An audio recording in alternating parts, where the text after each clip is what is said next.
Il est 19h50. Bonsoir à tous. Voici les titres de l'actualité de ce lundi 20 janvier 2025.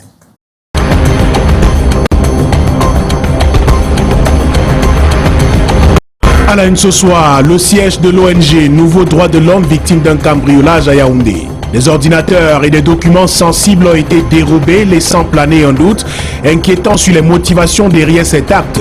Coïncidence troublante, l'ONG s'illustre depuis plusieurs semaines dans la défense de l'avocate Alice Com, objet de convocation administrative et judiciaire.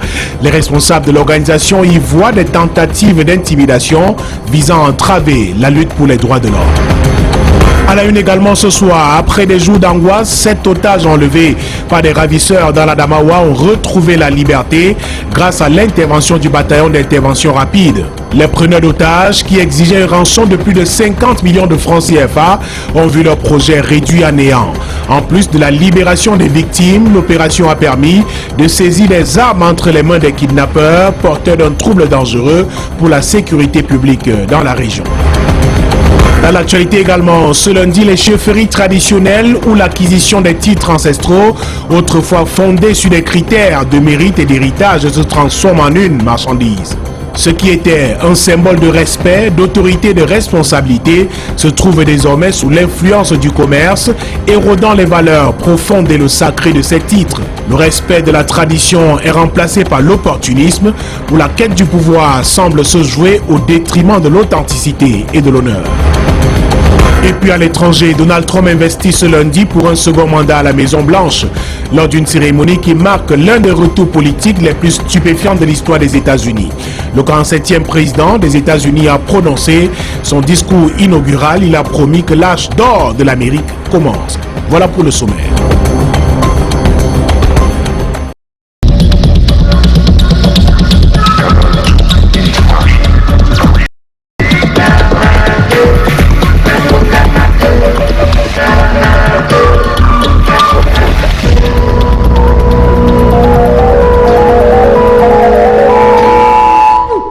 Bienvenue au 19h50, je vous le disais en titre, dénouement heureux pour 7 ex-otages désormais libres en Gaoundéré dans la région de l'Adamawa. Une opération du 5e bataillon d'intervention rapide avec la collaboration des comités de vigilance vient de permettre la libération de ces derniers sur lesquels pesaient des rançons de plus de 20 millions de francs CFA pour d'aucuns. La présentation à la presse est faite en présence d'Eringuélé à Gaoundéré.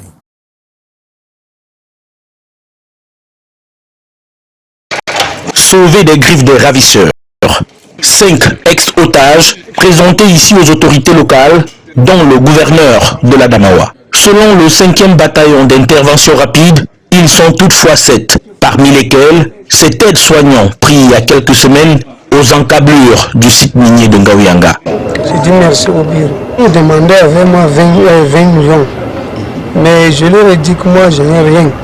Dans ma maison, il y a seulement 20 sacs de maïs. Des fruits des opérations menées à Djoron dans le Mbéré et Ambi dans la Vina, soit 14 AK-47 et 10 fusils de traite, 2833 munitions de tout calibre, des boîtes chargeurs, des chaînes avec cadenas et cordes d'attache, des téléphones portables, des produits alimentaires et autres effets laissés par les malfrats après leur débandade face au BIR. Nous avons pris l'ensemble des mesures nécessaires pour assurer une saison sèche tranquille pour l'ensemble des populations de la région de l'Adamawa. Et plusieurs opérations de ce type sont en cours, vont se poursuivre et des meilleurs bilans sont encore annoncés dans un futur très proche. D'abord, féliciter du haut de cette tribune nos forces. Il y a une persistance de relais locaux.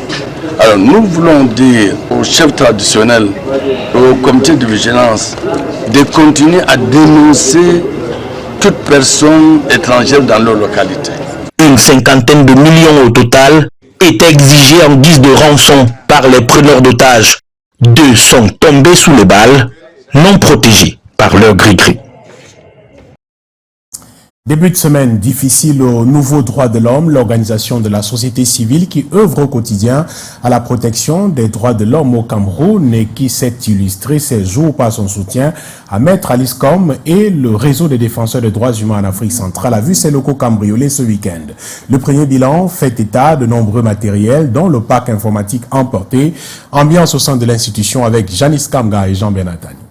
Ambiance morose ce lundi matin au siège des Nouveaux Droits de l'Homme, 6 au quartier Nkoleton à Yaoundé. Le personnel de l'ONG est encore sous le choc à la vue de l'état dans lequel se trouve leur bureau. C'est le branle-bas dans les locaux cambriolés ce week-end. C'est essentiellement les unités centrales, les disques durs, les clés, bref, tout le matériel informatique essentiel pour pouvoir continuer le travail, mais aussi de stockage des données qui ont été emportés. Nos bureaux ont été complètement saccagés, fouillés. Donc on est sûr, on a déjà constaté 2-3 documents importants qui ont disparu. Encore touché les bureaux parce que on attend que la police, les acteurs finissent leur boulot. Selon toute vraisemblance, le bureau et le secrétariat de la directrice exécutive ont été passés au peigne fin. Des portes ont été forcées. Tiroirs, parapheurs et fauteuils portent encore les traces du passage des intrus. Tout porte à croire que les coins et recoins ont fait l'objet d'une fouille minutieuse. Mais cet état des lieux critique est loin d'entamer l'engagement et l'activisme de ses leaders. Je crois que nous sommes victimes de menaces depuis plusieurs mois maintenant, avec insistance. Je crois que ça fait partie du processus de menaces qui sont en cours depuis quelque temps et d'harcèlement, d'intimidation. Autre disparition qui interroge le drapeau tricolore qui flottait encore sur ce mât vendredi dernier. Après une descente sur les lieux, une plainte a été déposée auprès du commissaire du 10e arrondissement. Les plaignants espèrent alors avoir plus d'informations sur ce cambriolage qui survient alors qu'une cellule de crise pilotée par Cyril Béchon a été mise sur pied pour riposter à certaines décisions jugées liberticides, parmi lesquelles l'interdiction du rédac sur le territoire camerounais. Et en parlant de rédac, Alice Com est repartie libre après son audition au secrétariat d'État à la Défense chargé de la gendarmerie nationale ce lundi 20 janvier à Yaoundé. La présidente du conseil d'administration du réseau des défenseurs des droits humains en Afrique centrale répondait à une convocation émise suite à une plainte déposée par une ONG dénommée l'Observatoire pour le développement sociétal pour financement du terrorisme. Pour son audition cet après-midi, l'avocate était accompagnée de ses conseils, maître Hippolyte Méli et maître Faustine Fotso Kamdem. Elle a été jointe au téléphone par Daniel Anissemoutier.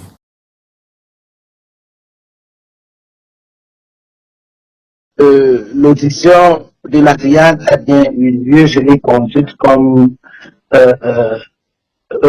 convenu, parce que c'est moi qui avais demandé un report pour le gars, et ça s'est très bien passé, et c'était serein, ça s'est passé sereinement, et elle a répondu à toutes les questions, jusqu'à réclamer d'autres questions. Donc, vous saviez que conformément à l'article 116 du Code de procédure pénale alinéa 3B, elle avait le droit de garder silence.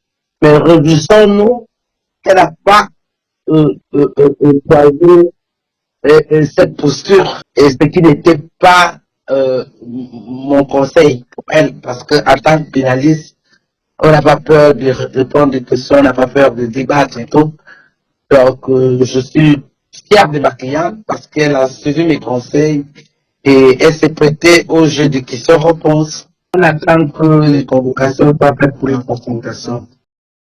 Et rappelons que ce mercredi 22 janvier, Alice Com est à nouveau convoquée à la direction régionale, la police judiciaire du littoral, cette fois pour bris de scellés à poser sur les portes du réseau des défenseurs des droits humains en Afrique centrale, ici à Douala.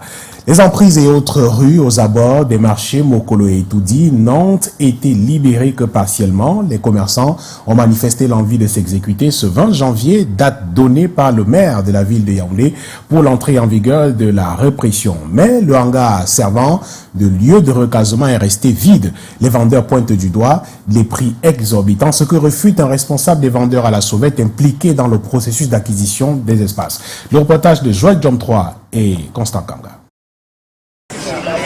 De nombreux commerçants du marché étoudi dans l'arrondissement de Yaoundé 1er ont reculé. Pareil ici au marché Mokolo, dans le 2e arrondissement. Les commerçants ont respecté la demande de Luc Messia Tangana de libérer les emprises. On a respecté, mais ce qui est sûr, ça là, à fur et à mesure, ça va amener un soulèvement. Le respect, quoique partiel, de la mesure ce 20 janvier 2025 porte des fruits, des trottoirs libres, une circulation fluide. Il y a beaucoup de familles qui vivent ne serait-ce de ce goudron-ci. Beaucoup ne vont plus avoir le pain quotidien. C'est avec ça que nourrit ma famille, ma femme et mes enfants. Si nous chassons, nous sommes vraiment très perdants. Le hangar de recasement vide attend toujours ses occupants. Un débouillard va prendre 300 € pour payer un comptoir d'1 mètre. La place est d'abord énormément petite pour tous les sauveteurs. Des arguments démontés par ceux responsables des vendeurs à la sauvette au cœur de l'opération d'acquisition des espaces. L'espace réservé aux sauveteurs, c'est 60 000 francs. Ça dit 10 000 inscriptions, 50 000 c'est pour 10 mois de loyer à raison de 500 000. Dans cet espace, nous avons de 1500 comptoirs. Le prix de la location semble être à la hauteur. Mais pourquoi les commerçants font de la résistance? Telle est la question. Du côté de Mokolo Sapeur, les agents de la mairie ont sorti les muscles pour faire passer le message de l'ordre urbain. Et souvenez-vous, il y a une dizaine de jours, alors que le maire de la ville de Yaoundé était en visite de chantier, notamment ceux des boutiques et hangars, devant accueillir les commerçants au marché Mokolo en vue de redonner fière allure à la ville aux 7 collines. Luc Messia Tangana s'était montré ferme pour ce qui est de la lutte contre le désordre urbain. Déterminé à saisir le taureau par les cornes. Il avait lancé ce message aux commerçants. Je propose de le réécouter. Nous avons donc conseillé à tous les vendeurs à la sauvette qui occupent les rues de Mokolo de regagner les places qui leur sont aménagées, à savoir les hangars, les boutiques et la grande place ouverte, qu'ils le fassent sans plus tarder et ne plus occuper les trottoirs et les rues. Nous leur avons également demandé de ne plus voir la vente des marchandises dans les brouettes et porte-tout dans toute la zone de Mokolo. Cette mesure, nous allons la contrôler à partir du 20 janvier 2025. Et on reste dans les marchés de Yaoundé. Après Vorbeti, le marché sauce de Yaoundé s'illumine aux couleurs de la campagne Marché Santé, une initiative de l'Organisation mondiale de la santé pour sensibiliser les commerçants sur les pratiques saines et responsables dans les marchés. Des codes vestimentaires par secteur d'activité aux mesures contre les pratiques dangereuses comme l'usage de pesticides sur les plantains. Le programme ambitionne d'assainir les habitudes et d'éradiquer les risques. Voyons cela dans ce reportage de Delphine Fonkotene. Le marché Essence à Yaoundé, transformé en un véritable lieu de fête, le temps de cette sensibilisation sur les bonnes pratiques. Si les commerçants sont dans la joie, c'est parce qu'ils ont pleinement conscience que leur marché doit devenir une référence à Yaoundé. Pour ce faire, ils revêtent des tenues symbolisant la propreté, la discipline, la sincérité et la sécurité, entre autres valeurs essentielles. Nous sommes vraiment très émus de nos contenus parce que vous avez aussi pensé à nous. D'ici peu de temps, vous allez voir que tout sera propre, tout sera bien aménagé. Après le marché Vorbeti, Essence accueille à son tour cette campagne baptisée Marché Santé. Les étals se ferment et les oreilles s'ouvrent pour écouter attentivement le message de sensibilisation. Il y a la santé de nos comportements. Afin que les bonnes pratiques restent gravées dans les esprits, du matériel de sensibilisation est remis aux responsables du marché. Derrière, on va continuer certainement à mobiliser les partenaires pour continuer à véhiculer ces marchés, ces messages, contribuer à sensibiliser les populations pour que derrière le marché santé prenne une envergure nationale. C'est exceptionnel d'avoir un marché où les vendeurs sont identifiés à travers les blouses, selon ce qu'ils vendent, et puis ça permet aux acheteurs de s'orienter rapidement dans le marché. Lancé en 2022 sous l'impulsion de l'Organisation mondiale de la santé, en collaboration avec plusieurs administrations sectorielles et partenaires, telles que Breakthrough Action, L'initiative Marché Santé vise à éradiquer les pratiques à risque dans les marchés. Retour à présent à Douala, cette cité en perpétuelle effervescence se trouve désormais étouffée sous le poids écrasant de ses ordures ménagères. La gestion des déchets, toujours aussi défaillante, semble être un fardeau inextricable pour ses habitants. Le système de collecte se révèle impuissant face à une demande sans cesse croissante. Résultat, les rues de la ville, autrefois fières de leur animation, sont désormais envahies par des détritus, parfois abandonnés en plein milieu de la chaussée. Voilà aussi le constat de nos reporters Leslie Poumecha et Henri Chinda. À Brazzaville, à Douala, des tas d'immondices s'amoncellent sur la chaussée, guidant le regard jusqu'au rond-point Dakar. Ici, les riverains ont appris à vivre avec ce décor apocalyptique, une réalité qu'ils sont contraints de subir au quotidien. Nous, on est dépassés. À chaque fois, il faut qu'on entaille jusqu'à on ne parvient plus à respirer avant qu'on vienne ramasser. On ne comprend pas le pourquoi. Une école située dans la zone, en partie particulièrement. Les effluves nauséabonds des déchets envahissent les salles de classe. Le cadre d'apprentissage des élèves est mis en péril. Nous ne parvenons pas vraiment à respirer, y compris, n'est-ce pas, nous et nos élèves qui sont là-dedans. Non loin de ces amas de déchets, des bacs à ordures presque vides. Un paradoxe que les riverains expliquent par l'incivisme ambiant et l'irrégularité des collectes. Je pense que c'est dû au désordre urbain. Parce que quand vous regardez bien, il y a le bac. Mais les gens laissent le bac pour jeter au sol. Donc il y a un problème de responsabilité. En principe, ils ont quand même passé avec le camion ce matin. Et comme les ordures avaient déjà débordé les bacs, ils ont juste vidé ce qui était dans les bacs et ils sont partis. À Bépanda Fraternité, le constat est le même. Les ordures se déversent dans les rigoles, contribuant à l'insalubrité généralisée du quartier. Le bac à ordures qu'ils ont posé, ça ne satisfait même pas pour les gens parce que jour c'est déjà plein, on commence encore à reverser ça sur les murs de l'école. À Doxibi, la chaussée est littéralement envahie par des amas de déchets. Un désordre urbain qui, en plus d'affecter la qualité de vie, devient une véritable menace pour la sécurité routière. Il y a les accidents là tous les jours, puisque la route devient petite. Les voitures n'arrivent plus à circuler normalement. Ah, c'est vraiment exécrable. La poubelle, je te dis, c'est partout, c'est partout. L'État n'est pas en train de subventionner la population aussi. Par exemple, la population peut mettre la main pour aider aussi les jeunes à travailler. De nombreux coins de rue et carrefours restent imprégnés par ces immondices. Pourtant, ces déchets, s'ils étaient correctement gérés, pourraient se transformer en une ressource précieuse. Mais l'opportunité semble actuellement se perdre dans l'indifférence collective. Et justement, il existe pourtant des alternatives qui pourraient bien faire l'affaire. Le recyclage des déchets se positionne aujourd'hui comme un système de lutte efficace contre la pollution de l'environnement par des déchets organiques solides et plastiques. Cette transformation est devenue le quotidien de certains hommes et femmes soucieux de voir la ville de Douala et du Cameroun en général débarrasser de déchets. Mais comment ça marche? En quelques secondes avec Junior Ossin et Thierry Nana. Une grande quantité de déchets plastiques collectés à Douala par Freddy et son équipe. Tous les mercredis et tous les vendredis, nous récupérons des bouteilles dans presque 20 établissements scolaires.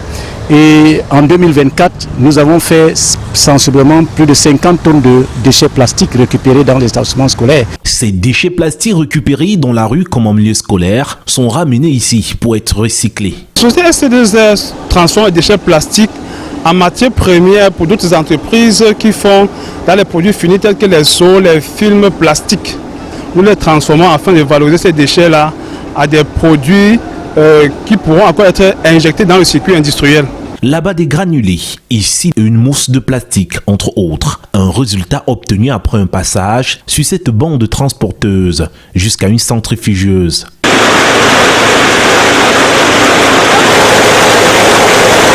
Il y a aussi des déchets organiques solides qui sont collectés. Les déchets organiques sont stockés et préparés pour le compostage. Donc, ce compostage peut servir pour des engrais. Et pas que. Les déchets organiques solides que nous traitons sont proposés en biens et services, en produits de première nécessité. Une fois ces déchets organiques solides transformés, on a des shampoings aux extraits de noyaux d'avocat et du compost. très souvent utilisés dans les plantations de poivre à Penja, entre autres. Le week-end dernier a débuté par la consécration de Samuel Eto'o comme faisant partie des Tumfo de la chefferie Cochin originaire de la région du nord-ouest du Cameroun. Une distinction qui a donné lieu à des interprétations diverses et suscitant des polémiques. Dans une sortie publiée il y a moins de 24 heures, le chef Wilson Fonju Yoboum a éclairé l'opinion sur ce qu'il en est. Ce couronnement du président de la Fédération camerounaise de football est inscrit dans un contexte de promotion d'intégration nationale. Monique Naosi-Fosso et Marius Kosso. C'est par ce communiqué que le chef Cochin Fonju Wilson Joaboum clôture le week-end au cours duquel Samuel Eto'o fils a été fait Tumford, titre d'ambassadeur dans sa chefferie.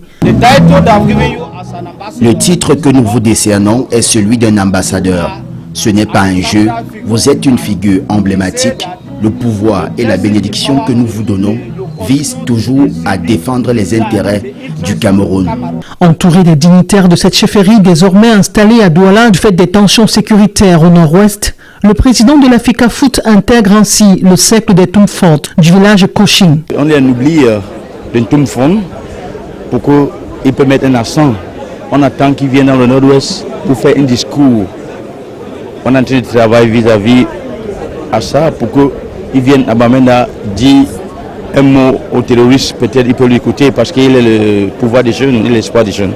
L'une des missions de cet ambassadeur du village Cochin consiste à apporter davantage du sien pour un retour à la paix au nord-ouest. Cette belle photo du Cameroun, c'est celle que nous aimons avoir et voir un peu partout.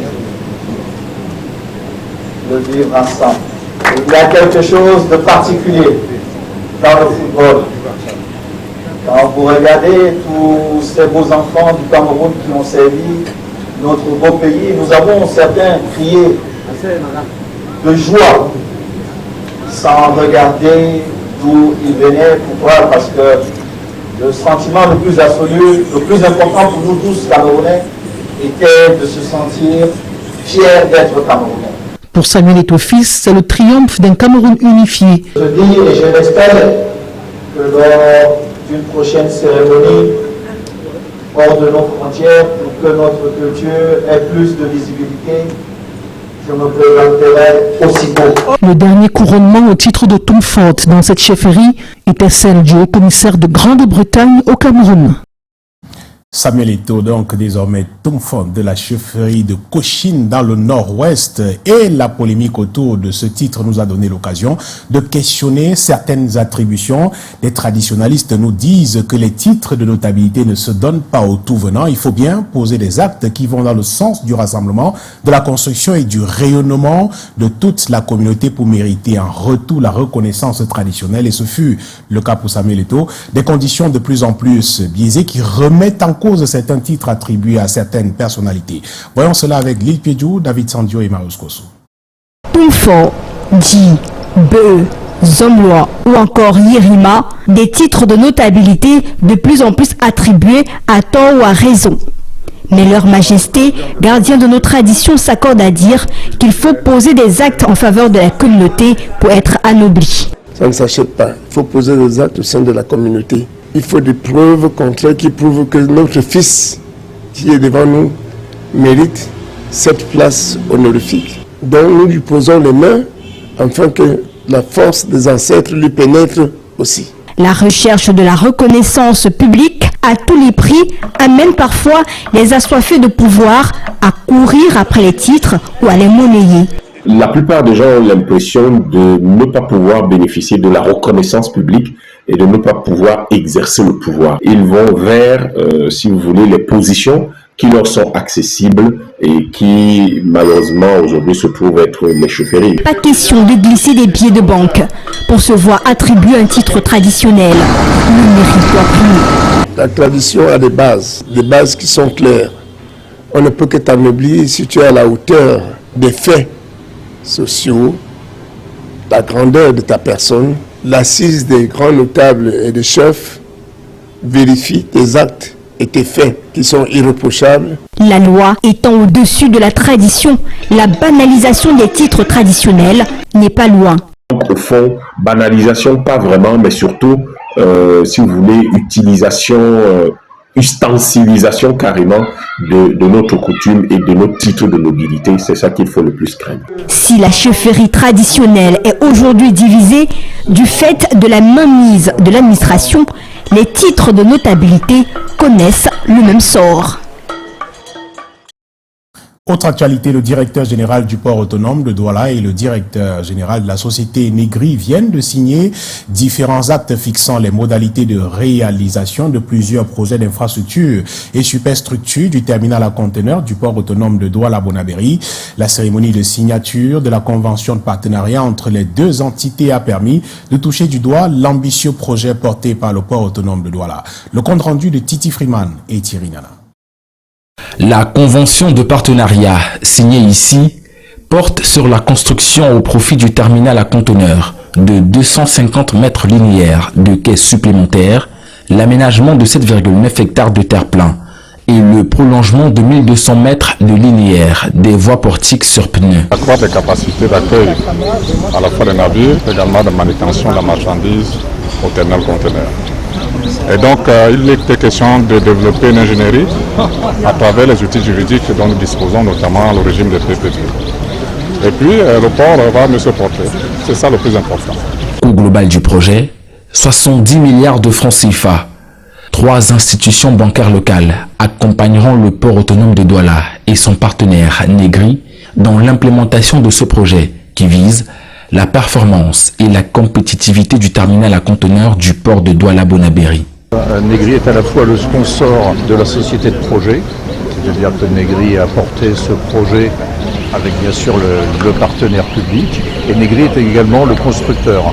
Je souligne que Negri est associé au groupe Sartorius, avec qui Negri a de nombreuses collaborations un peu partout en Afrique. Negri est une société française, marseillaise, établie depuis à peu près un siècle. Matérialisé dans le cahier des charges de la convention de concession du terminal à conteneurs de 2004, cet autre projet marque une étape décisive dans la stratégie de rénovation, de modernisation et de transformation de l'ensemble du combinat portuaire de Douala-Bonabéry.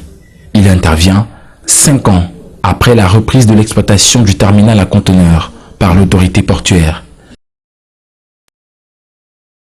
Le Qatar et le Cameroun ont signé un accord bilatéral pour renforcer la coopération dans le domaine de l'aviation civile à Doha, au Qatar. Le Cameroun bénéficiera de l'expertise qatarienne en matière de gestion aéroportuaire, de sécurité et de formation. Cet accord signé entre les ministres des Transports des deux pays favorisera les échanges commerciaux et renforcera la compagnie Camerco. Compte rendu de Lille Pédio et Calvanteka.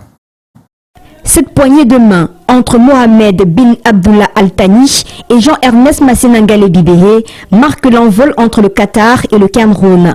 Les ministres des Transports des deux pays viennent de signer à Doha au Qatar un accord bilatéral lié au transport aérien. Les liaisons directes entre ces deux communautés pourront favoriser les échanges commerciaux, renforcer les liens économiques et diplomatiques. Il est question à travers cet accord de permettre à la compagnie nationale Camerco de prendre véritablement son envol via la densification de sa flotte, la formation du personnel navigant et technique, le développement de l'aviation civile camerounaise, afin que le Cameroun, de par sa position géographique, soit un hub en Afrique centrale. D'où la présence dans cette délégation camerounaise, conduite par le ministre des Transports, du directeur général de Camerco, qui a d'ailleurs eu une séance de travail avec le président directeur général de Qatar Airways, aux côtés de ceux des aéroports du Cameroun, de l'autorité de l'aviation civile du Cameroun, le directeur de l'aviation civile au ministère des Transports et le représentant du ministère des Relations extérieures. Avant la signature de cet accord déjà paraphé en 2011, les experts des deux pays ont eu une séance de travail technique. Les deux ministres des Transports du Cameroun et du Qatar se sont entretenus sur plusieurs sujets liés aux services aériens, aux enjeux communs du gagnant-gagnant. Le Qatar, c'est une flotte aérienne performante avec Qatar Airways, des normes de sécurité et de qualité reconnues, une expérience sans faille dans la gestion d'aéroports modernes. Le Cameroun doit s'en inspirer pour améliorer la connectivité aérienne internationale, ressusciter sa compagnie aérienne nationale pour un partenariat Qatar-Cameroun qui ouvre des opportunités pour l'aviation civile camerounaise, puisque le patron des transports annonce déjà sur la piste la création d'un aéroport de classe mondiale au Cameroun. Stopper ou tout au moins réduire le phénomène de suicide au Cameroun au moyen de la formation des agents de prévention. C'est l'objectif d'une campagne de 5 jours qui vient de s'achever à Yaoundé. À la manœuvre, l'ONG Compassion et partenariat avec des experts de Soulshop USA et la Fondation américaine pour la prévention du suicide. Ceci fait suite au constat du taux de suicide de plus en plus élevé dans le monde et particulièrement au Cameroun. Daniel Anissé-Moudier et Jean-Bernard Tagne. Selon des chiffres de l'Organisation mondiale de la santé, près de 800 000 personnes se suicident chaque année dans le monde. En 2019, le Cameroun figure dans le top 10 africain avec 19,5 sur 100 000 habitants. L'une des causes identifiées par l'association Compassion est l'absence d'agents spécialisés en prévention du suicide. Avec la Fondation américaine pour la prévention du suicide, ils forment des précurseurs à Yaoundé. Les formateurs sont ces personnes qui vont former des agents à prévenir les suicides. Et un agent, c'est toute personne qui est capable de faire la première ligne de prévention dans son entourage pour pouvoir détecter les signes. En plus de prévenir, vont former les agents à savoir quelle action faire en cas de... quand il rencontre une personne qui est dans le besoin. Après 5 jours de formation, ces nouveaux agents spécialisés se disent prêts à former d'autres intervenants dans la détection, l'évaluation et l'intervention auprès des personnes en crise suicidaire. Les personnes ont des difficultés, des souffrances qu'ils ne parviennent pas à exprimer et le fait de se sentir seul et de se sentir dans le désespoir, c'est ce qui les pousse à se suicider.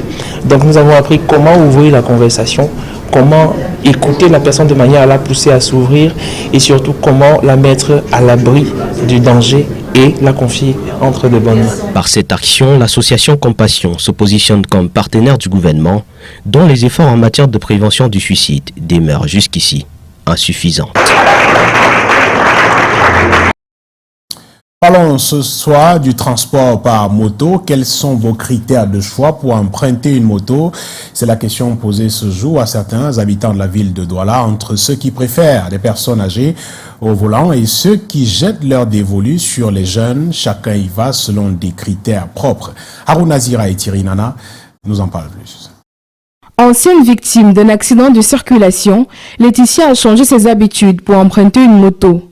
Désormais, elle est plus regardante sur le profil des conducteurs de moto-taxi. Une fois, l'autre a déblé un camion, on a failli se retrouver en bas. Donc, depuis cela, ça me fait vraiment peur. Les personnes âgées, parce que ce sont les personnes âgées qui roulent bien, qui maîtrisent bien la route. Elle n'est pas la seule dans cette situation. Dans les rues de Douala, certains habitants ont les mêmes critères de choix. J'aime prendre des motos des responsables. Si je vois les jeunes, j'aurais peur. C'est ma vie qui est en jeu. Et je regarde aussi sa chaussure qu'il a au pied. Parce que selon moi, pour mieux conduire, il faut avoir une chaussure bien fermée, pas la babouche. Ce jeune homme a sollicité les services d'un conducteur de moto-taxi qui ne remplissait pas ses critères. La course ne s'est pas bien terminée. Un benzineur qui m'avait porté et il roulait de façon trop lente et pourtant la route était libre. Il ne roulait même pas normalement, ce petit. Lui et moi, on a eu à se chauffer. En plus, il voulait que lui paye plus. C'était quelqu'un qui ne connaissait même pas la destination. Donc, on a un peu eu à s'échanger, mais heureusement, il y avait la population qui est un peu calmée. À travers ces choix, les habitants de Douala se sentent en sécurité sur la route. Mais est-ce suffisant pour éviter les accidents? La question reste sans réponse pour l'instant. À l'étranger, Donald Trump est le 47e président des États-Unis. Il a prêté serment il y a quelques instants seulement devant plus de 700 invités, parmi lesquels les anciens présidents américains Joe Biden, Barack Obama. Sur la Bible, il promet de protéger la Constitution.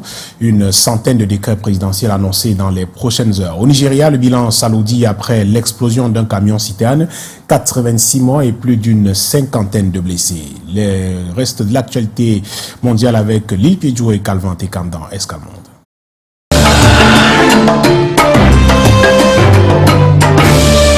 Moi, Donald John Trump, jure solennellement que je remplirai loyalement les fonctions de président des États-Unis et que dans toute la mesure de mes moyens, je sauvegarderai, protégerai et défendrai la Constitution des États-Unis. Il est officiellement le 47e président des États-Unis. La cérémonie d'investiture de Donald Trump a eu lieu ce lundi à l'intérieur du Capitole à Washington à cause de vagues de froid. Plus de 700 invités, parmi lesquels les anciens présidents américains. Joe Biden, le président sortant, et Kamala Harris étaient également présents. Le dispositif sécuritaire exceptionnel après 2 tentatives d'assassinat contre le républicain. Plusieurs décrets présidentiels sont attendus dans les domaines de l'immigration, l'énergie et le commerce. Dimanche déjà, le président américain Donald Trump a promis de mettre fin à ce qu'il considère comme l'invasion de l'immigration clandestine. Il appelle à une révolution de bon sens. Pendant ce temps, Joe Biden, ce lundi, a accordé une série de grâces préventives à des élus ou des fonctionnaires pour les protéger de poursuites judiciaires injustifiées et politiquement motivées. «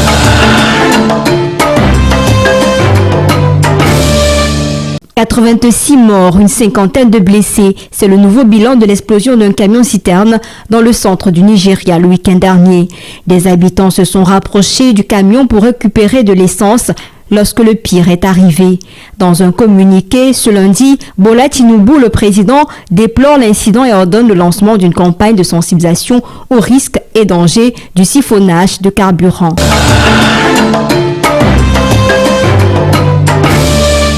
Israël annonce la libération de 90 prisonniers palestiniens. C'est dans le cadre de l'accord de trêve avec Hamas. Cette première vague est constituée en majorité de femmes et enfants. C'est le début de la première phase sur 3 de l'accord entre Israël et Hamas. Une pause de 15 mois d'une guerre violente dans l'enclave palestinienne.